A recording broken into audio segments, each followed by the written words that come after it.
La literatura es un espejo. A veces refleja el mundo, pero otras veces refleja nuestro propio inconsciente. Desde tiempos antiguos, la literatura ha acompañado al ser humano como un medio para expresar sueños, creencias y emociones.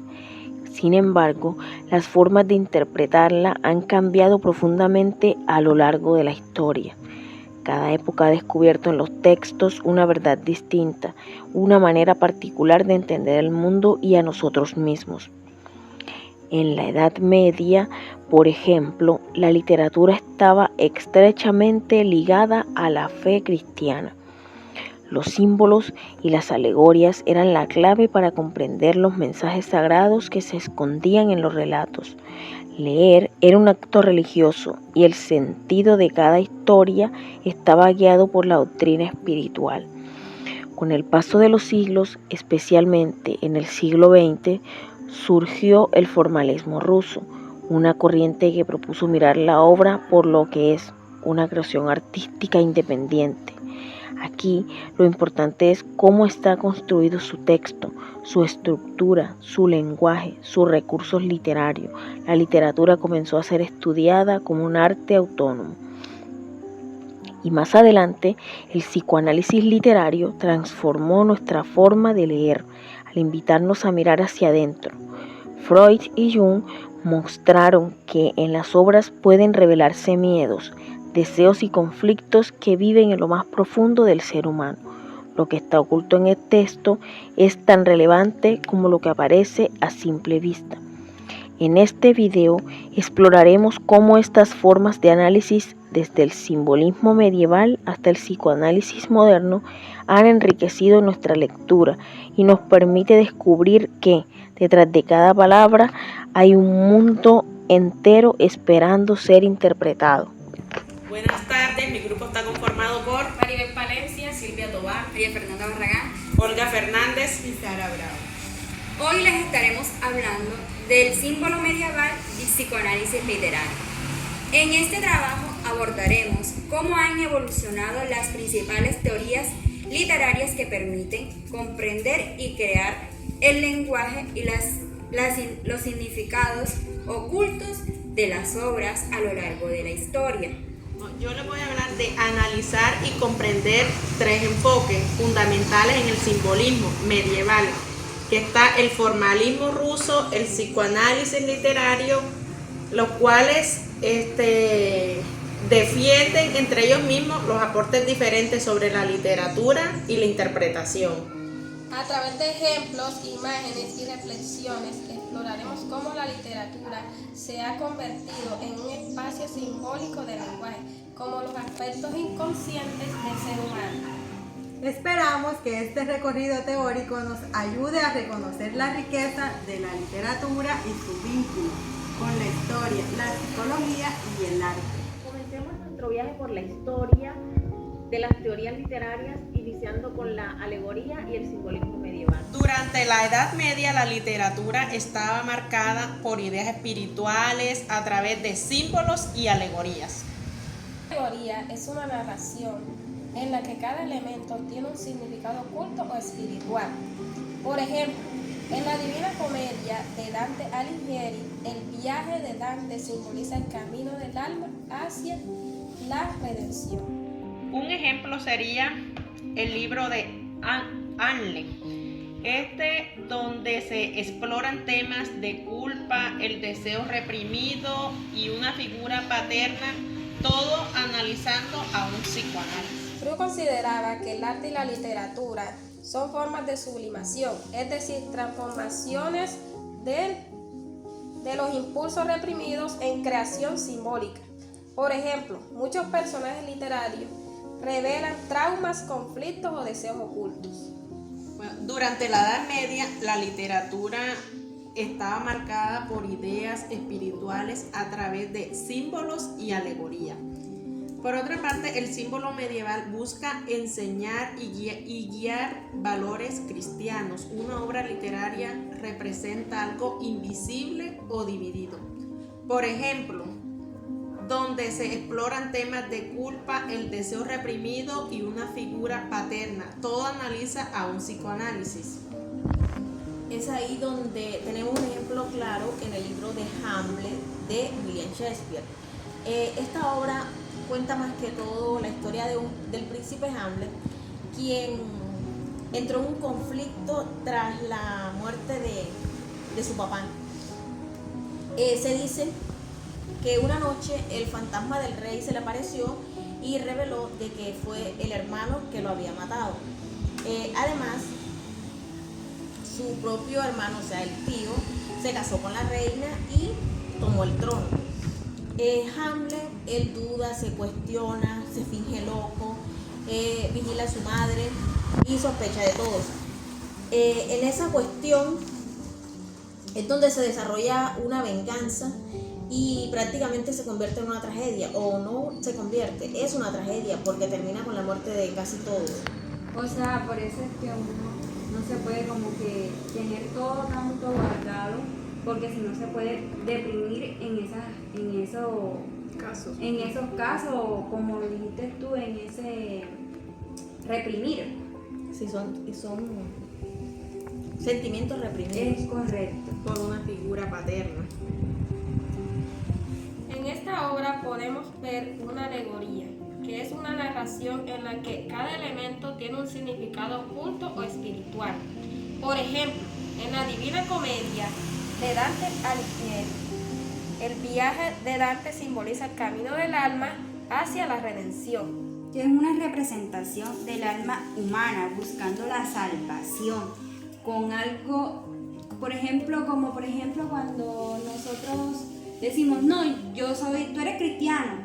¿Por qué eres cristiano? No, porque es que a mí me va a salvar Dios. Eso es lo que tú quieres decir, ¿cierto? así es.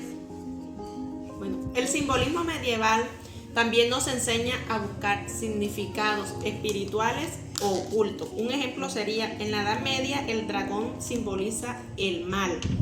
Cuando un héroe lo vencía, significaba que estaba superando sus pecados o miedos.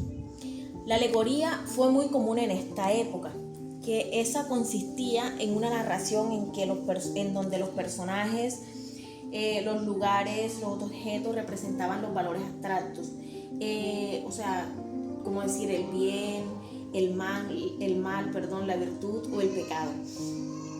Un ejemplo de eso muy clásico es la Divina Comedia y el Romance del Caballero.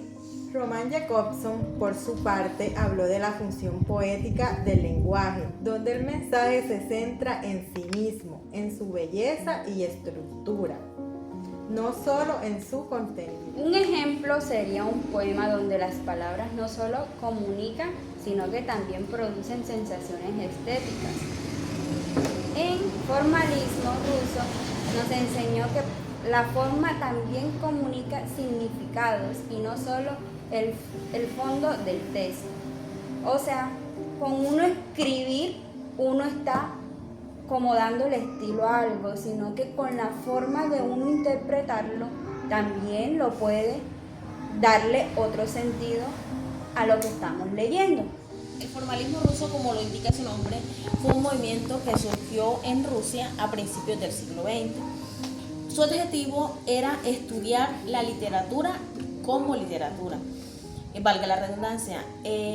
O sea, dejó de lado todo lo religioso, todo lo del psicoanálisis y se centró más que todo en el lenguaje artístico y la forma del texto, no en su contenido moral, emocional. Se centró más en la literatura como literatura, o sea, es como lo que hablamos a veces, que se centran en la estructura del texto o cosas así. Bueno, por ejemplo, se centró más que todo en lo del sonido, lo de las figuras literarias, o sea, la estructura, es eso, en la relación que tienen las palabras dentro del texto, en cómo con el lenguaje lograban transformar la realidad, o sea, cómo podían decir, O sea, pasaban, que- lo que le puedo entender es que pasaban de un lenguaje común a un lenguaje literario. exactamente, un lenguaje más artístico. Como también el formalismo ruso nos recordó la importancia del lenguaje y la forma artística. Un ejemplo del formalismo ruso sería que si un poema repite muchas veces una palabra, el formalismo ruso analiza cómo esa repetición crea un ritmo, sonido y efecto, no lo que significa la palabra, es decir, se centra en la forma del lenguaje y no el contenido. Bueno, prácticamente quiere decir que los formalistas decían que la literatura debe estudiarse por su forma, o sea, por cómo está escrita y no solo por su contenido, que es lo que se dice. Esto significa que lo importante en una obra literaria no era el tema, sino el lenguaje, el estilo y las técnicas que el autor utiliza para causar un efecto artístico. Como un ejemplo claro sería, está el lenguaje común y el lenguaje literario. Un lenguaje común podemos decir, el sol salió y empezó el día. Como segundo ejemplo tenemos el lenguaje literario, que ya no sería el sol salió y empezó el día, sino el sol rojo y tembloroso abrió los ojos del cielo. En el segundo caso, el autor desaumatiza la manera de decirlo, haciendo que el lector lo perciba con más atención. O sea, como esto yo entiendo que no es lo que se dice, o sea, no es lo que el autor quiere expresar, sino es la forma en la que lo dice. Sí, porque lo están desaumatizando. Ya cogen el lenguaje común, lo desaumatizan y ya lo hacen a un lenguaje literario para que el lector lo perciba mejor y llame más su atención. Es cuando uno lee una frase que le llena de emoción, porque miren, vimos esta frase que dice esto y esto y esto, lo está formalizando, es lo que ustedes quieren decir. En conclusión, o como vimos, cada teoría literaria nos enseña una manera distinta de entender y observar las cosas. Como hemos visto, cada teoría literaria nos aporta una forma distinta de interpretar cada cosa. Bueno, estas teorías nos enseñan a ver las obras desde distintos ángulos. El simbolismo busca significados ocultos, el formalismo destaca la forma del lenguaje y el psicoanálisis revela emociones internas. Todas juntas hacen que entendamos mejor los textos. El formalismo ruso nos recordó la importancia del lenguaje y la forma artística. Y el psicoanálisis literario nos invitó a mirar dentro de la mente humana para descubrir los mensajes del inconsciente. En conclusión, todas estas teorías, aunque se originaron hace mucho tiempo, siguen vigentes el día de hoy porque a través de ellas podemos analizar mejor los escritos, las novelas, en fin, toda la literatura. Bueno, yo les estaré profundizando un poco más el tema sobre lo que es el simbolismo medieval.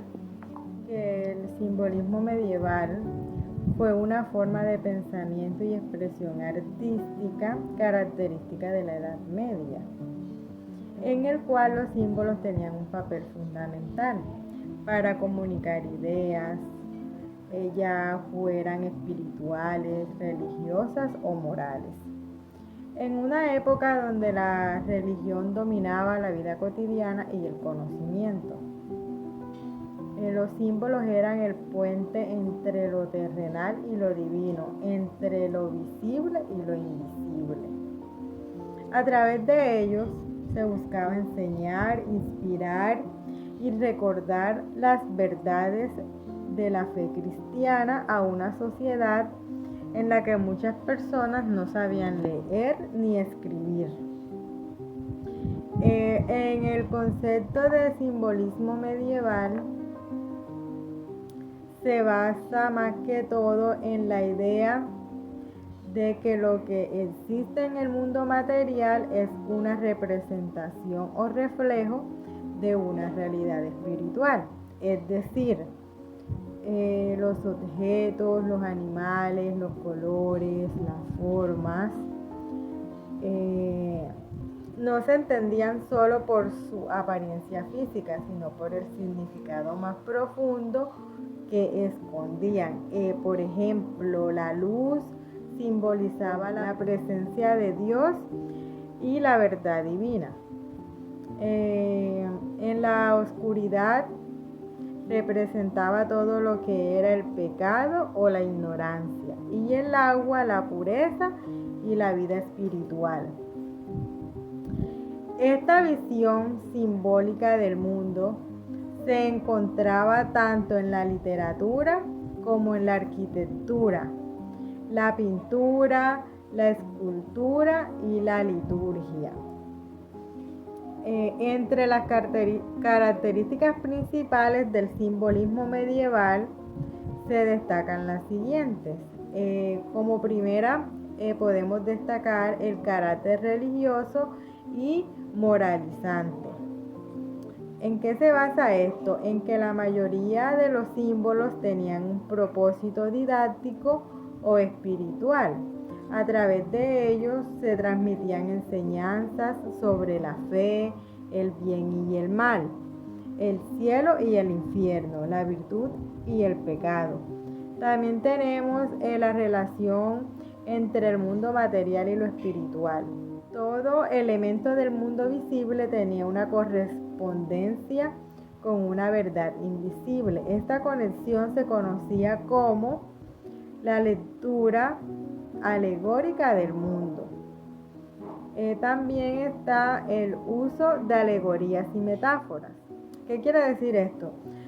Que estos eran textos y obras artísticas que estaban llenos de figuras simbólicas que representaban conceptos abstractos, como la justicia, la sabiduría o la claridad. También la influencia de la Biblia y la teología cristiana. El pensamiento simbólico medieval estaba profundamente marcado por la interpretación religiosa de las escrituras. Por ejemplo, el león podía simbolizar tanto a Cristo por su fuerza y majestad, como al demonio por ferocidad. Dependía del contexto, según el contexto en que se diera. También los colores tenían un significado simbólico. El blanco representaba la pureza y la santidad, ¿verdad? El rojo, el amor divino o la sangre del martirio.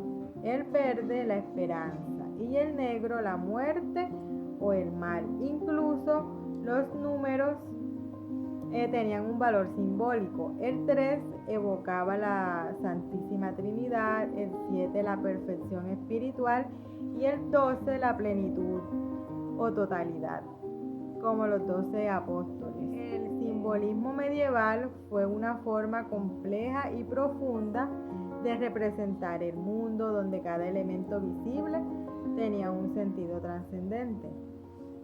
A través de él, los hombres y las mujeres de la Edad Media expresaban su visión religiosa del universo y su búsqueda de Dios.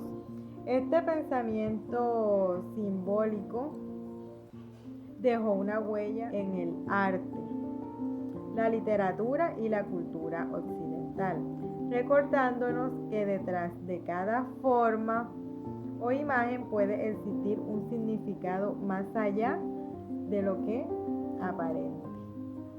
Una alegoría es un procedimiento narrativo que la literatura tiene como pintura, cine, teatro, en el que personajes o objetivos o acciones o escenas representan de forma sostenible, coherente ideas o abstractos, valores morales, conceptos sociales o procesos históricos.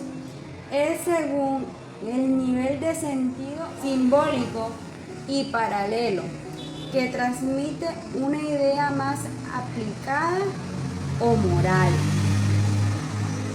Hay unas características principales en la alegoría, que son doble nivel de lectura, coherencia extendida, personificación de conceptos, finalidad dedicativa o crítica y simbología y esquemática.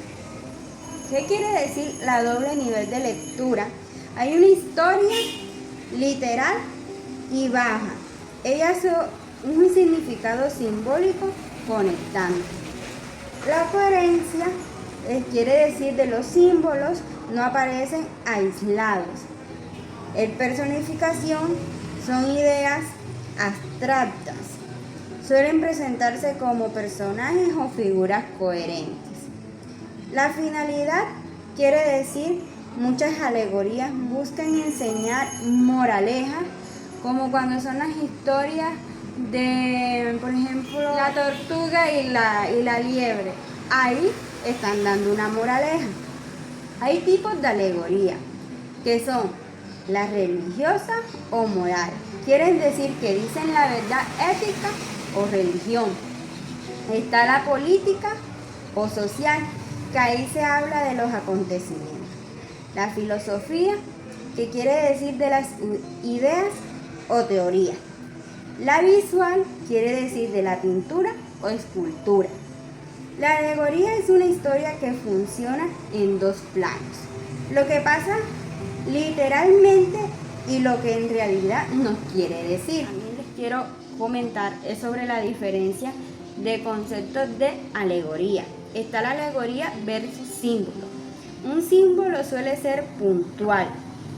La alegoría es una estructura narrativa y completa, en la que muchos símbolos operan juntos para sostener un significado paralelo.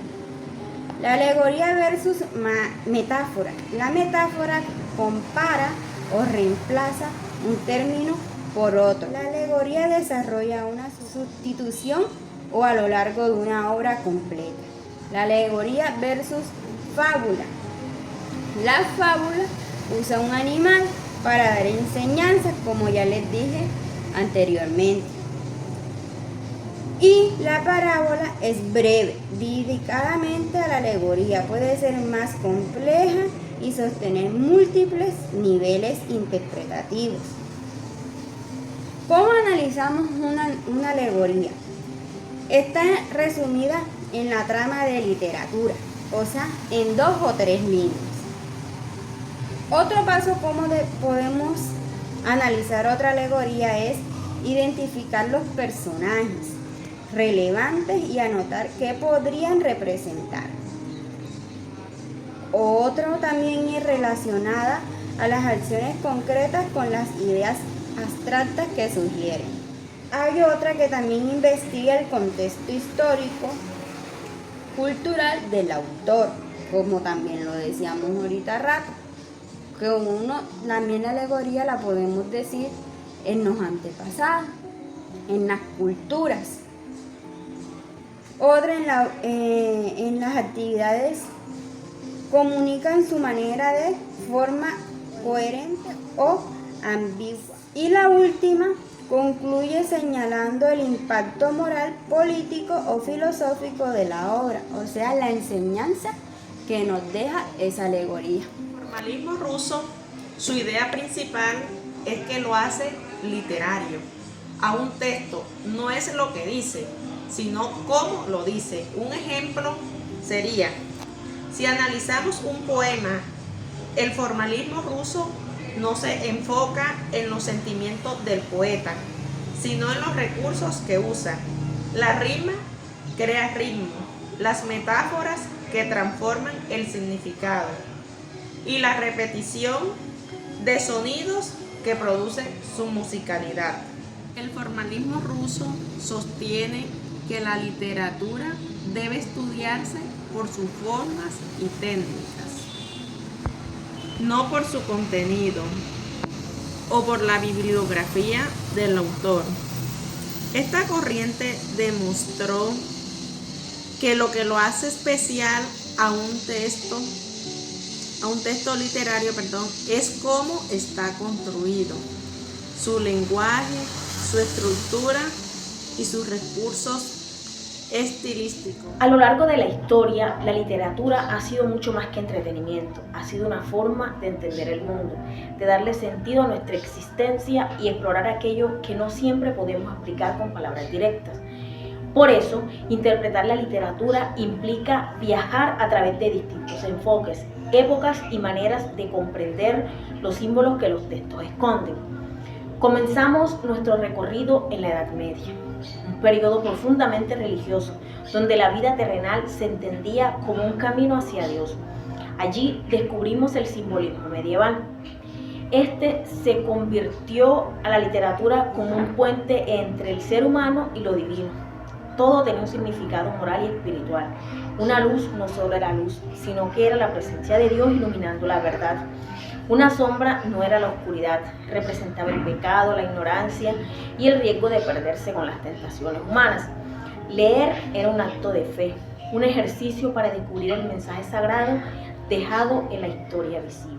Junto a este simbolismo apareció la alegoría, una técnica narrativa donde cada elemento de un cuento, un poema o un relato funciona como un símbolo.